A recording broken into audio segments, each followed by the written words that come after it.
Hello everyone and welcome to Avalokana Society and this is Avalokana Specials and today we will be covering the concept of Vedanta.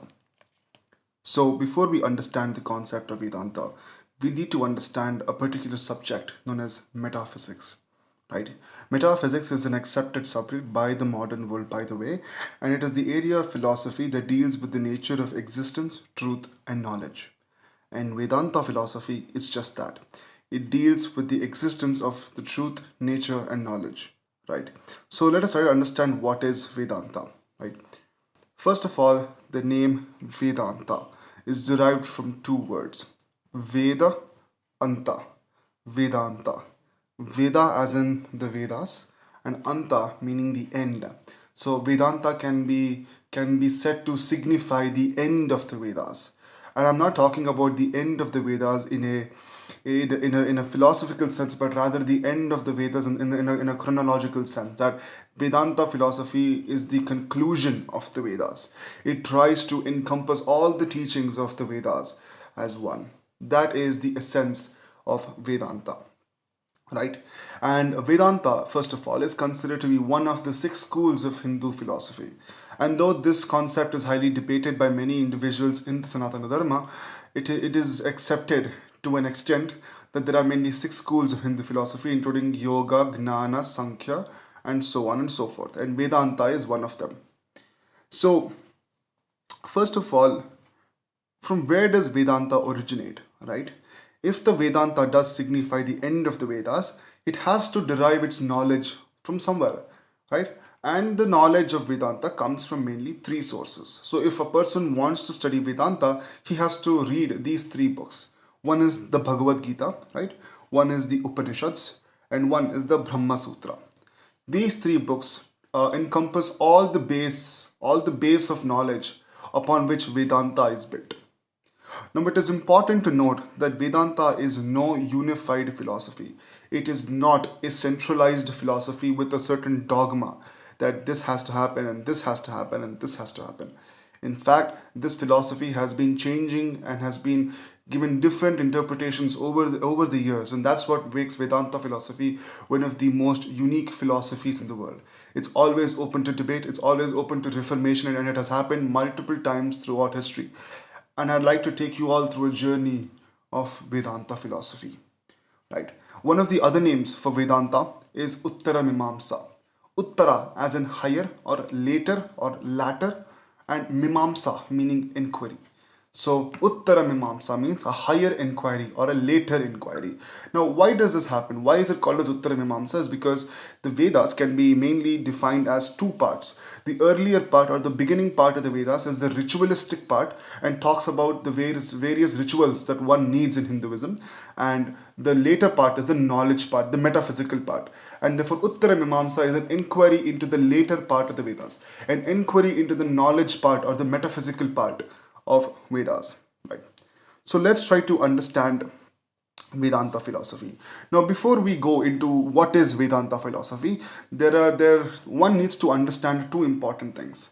One needs to first understand the basic pillars of Vedanta, the basic pillars, I would call them the four pillars of Vedanta, and the other is the scientific process of trying to find out whether philosophy is true or not. And I'd like to go over them one by one, right? So, according to me and according to many acharyas and people who have debated over Vedanta philosophy has mainly four pillars. One is the Atman, right? Atman. We have the Brahman. We have the Prakriti, and we have a concept called as Bheda Abheda. All right, and I'd like to get into them one by one. First of all, what is Atman? Atman is not simply soul. The literal translation of Atman in English language would be soul. But unfortunately, it is very, very true that the word Atman has no English derivative, has no English counterpart. The word Atman is not the soul. The word Jiva means soul, and the word Atman doesn't mean soul. So, what is Atman then? Atman can be defined as not just the soul, but rather the cosmological position of oneself in the entire universe. As in, where is my place? As in, if my Atman would define my place in the universe. It's not just my individualistic thought and need for survival, but rather my place in this vast cosmological universe. That is the Atman. Then you have a concept called as the Brahman. Brahman can be defined as the supreme being, the God, the creator of the universe. That is known as Brahman. Now, Brahman itself, which is also called as a supreme reality, can be defined as having two parts. One is the Nirguna Brahman and one is the Saguna Brahman. And there's a very big difference between these two. Right? Nirguna Brahman is the Brahman without guna. Nirguna, without characteristics. Right? This can be defined as the Brahman, which is an undifferentiated being, all encompassing, omnipresent, and just this huge cosmological order. Right? That is known as the Nirguna Brahman. And then you have the Saguna Brahman, Saguna, with characteristics. And this Brahman can be defined with four hands, a crown on his head, with a snake around his neck. So you have two types of Brahmans, the Nirguna Brahman and the Saguna Brahman. And different schools of Vedanta philosophy advocate for a type of Brahman. And finally, you have the Beda Abheda philosophy. Beda Abheda philosophy is basically that the Atman and the Brahman are different and not different at the same time. That's very confusing in the beginning, right? So Vedanta philosophy basically deals with the relationship between the Atman and the Brahman. That is the basis for almost all Vedanta philosophies. It mainly deals with the relationship between the Atman and the Brahman, and the Beda Abheda philosophy states that, well, it is different and not different. It's a very complicated philosophy, and that takes years of learning to understand even the tiniest drop of that philosophy. So I just want to make sure that everybody knows that there is a concept called as Beda Abheda philosophy, on which the later schools of Vedanta philosophy were developed. Right. And then you have the Prakriti. Right? The fourth and final pillar of Vedanta philosophy is Prakriti. Prakriti is basically nature. Anything around us, right? The place where I'm sitting, the microphone in which I'm recording this, the phone that you're hearing it from, or any device, everything is Prakriti. Or it is the physical manifestation of the Brahman according to certain philosophies in this universe. That is called as Prakriti. And now that you have these four pillars in your back pocket, let's try to move on to the second concept to understand before diving into Vedanta philosophy. I know that this is going to be a very long video, but trust me, it's going to open your mind into various concepts. Right. The second most important thing to learn before delving into Vedanta philosophy is the idea of Paramana. Right? Paramana can be simply defined as proof. What is the proof for a philosophy to exist? Or what are the tests that a philosophy needs to undergo in order to establish itself as a proper and as a verified philosophy in Sanatana Dharma? Right? It's a very long process that one has to go, and acharyas spend their entire life preaching and trying to prove their philosophies. So let's understand the 6 steps or the 6 tests in which a philosophy has to undergo in Sanatana Dharma to be established as a valid and an agreeable Vedanta philosophy. Number 1 is Pratyaksha. Pratyaksha means perception. First, the acharya or any person who's finding the philosophy needs to perceive the philosophy, tries to create the philosophy. This is known as Pratyaksha, perception of the Vedas, perception of the Upanishads, or an interpretation of the Brahma Sutras. This is Pratyaksha. The second step is Anumana. Anumana means inference. Where are you inferring this from? What inference do you hold which is accountable for this philosophy? That is called as Anumana or inference. The next is Upamana, comparison and analogy. Is this comparable to any other philosophy or school of thought that exists? Right? What can you compare your philosophy to? Next you have the Arthapatti, postulation, derivation from circumstances. Give me circumstantial or empirical proof that your philosophy is true, and then it can be accepted as a proper philosophy. The next step is Anupalabdhi, non-perception, negative or cognitive proof. How will you disprove the empirical examples of others who experience the complete opposite of what your philosophy states? Right? And then you have the Shabda or the scriptural testimony. Right? Shabda basically means a sound, but in this case, Shabda is more specific to if a higher guru or an acharya or a Veda or an Upanishad can confirm your particular philosophy, only then can it be accepted as an accepted philosophy.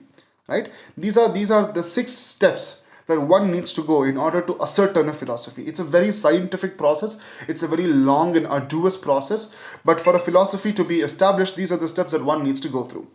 Now, different schools of Vedanta have obviously historically disagreed as to which of the 6 are epistemologically valid. Right? For example, the Adwaita philosophy, which I will come to in a moment, right, accepts all the 6 paramanas and believes that for a philosophy to exist, it needs to undergo all the 6 paramanas or all the 6 proofs. The Vishishta Dwaita and the Dwaita philosophy accepts only 3 paramanas, which are perception, inference, and testimony. That is it. Right? So it is very important to know this before we actually delve into the way these philosophies work in today's world and how these philosophies and what's the basis of these philosophies. So one needs to understand that all these different tests have been done on these philosophies for it to be a established philosophy in Vedanta school. Right. So let's talk about. So today, in today's video for Vedanta philosophy, I will be covering mainly 2 topics, which is the Dwaita philosophy and the Adwaita philosophy. Right? There's a big difference. Right? Now, what is the meaning of the word Dwaita and Adwaita?